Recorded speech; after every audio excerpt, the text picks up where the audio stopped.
বিশ্ব নেতৃত্বের মঞ্চে শুরু হয়ে গেছে আমেরিকার ছন্দপতন, আর সেই শূন্যতা পূরণের দৌড়ে সবচেয়ে এগিয়ে আছে চীন। ট্রাম্পের আমেরিকা ফার্স্ট নীতি ও শুল্ক যুদ্ধের ধাক্কা দুনিয়া জুড়ে ক্রমেই দুর্বল করে দিচ্ছে যুক্তরাষ্ট্রের অবস্থান। অন্যদিকে কৌশলগতভাবে আন্তর্জাতিক নেতৃত্বের সবচেয়ে শক্তিশালী প্রতিযোগী হয়ে উঠছে চীন।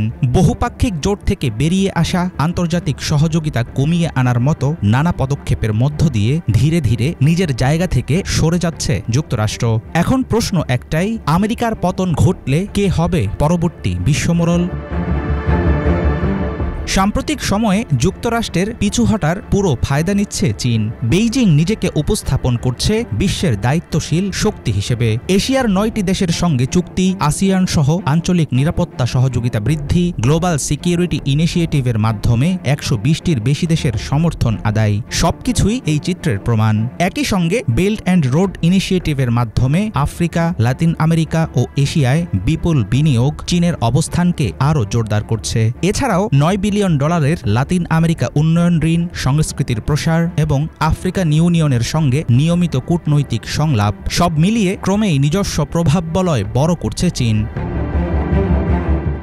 চীনের এই অগ্রযাত্রাকে ত্বরান্বিত করেছে যুক্তরাষ্ট্রের ভুল কূটনীতি। ট্রাম্পের অধীনে মার্কিন প্রশাসন বহু দশকের পররাষ্ট্র নীতিকে বাদ দিয়ে জাতীয়তাবাদী অর্থনৈতিক নীতিকে সামনে আনছে। ইরানের পারমাণবিক স্থাপনায় একতরফা হামলা, বিভিন্ন দেশের সঙ্গে মিত্রতা হ্রাস, দারিদ্র্যপীড়িত দেশগুলোতে সাহায্য কমিয়ে দেওয়া, এসব পদক্ষেপ তৈরি করছে মার্কিন সফট পাওয়ারের পতনের পথ।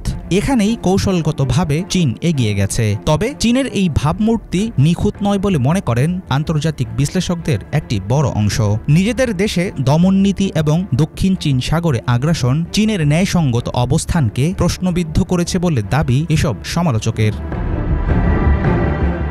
বিশ্ব পরিচালনার ক্ষেত্রে যুক্তরাষ্ট্রের সঙ্গে পদ্ধতিগত পার্থক্য আছে চীনের। কমিউনিস্ট ব্যবস্থার দেশ হওয়ার কারণে মূলনীতির দিক থেকেও আছে ভিন্নতা, আর ক্রমশ সেটা স্পষ্ট হয়ে উঠছে। চীন যেখানে অবারিত সাহায্য, ঋণ বিতরণ ও কূটনীতির মাধ্যমে শক্ত করছে নিজেদের অবস্থান, সেখানে ক্রমাগতই মিত্র খোয়াচ্ছে যুক্তরাষ্ট্র।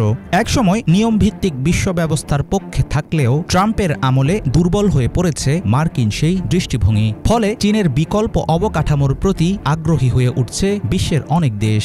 বর্তমান পরিস্থিতিতে ভূরাজনৈতিক বিশেষজ্ঞদের ধারণা, আন্তর্জাতিক নেতৃত্বে চীনের উত্থান এখন শুধু সময়ের ব্যাপার। হাফিজুল ইসলাম, বাংলা ভিশন।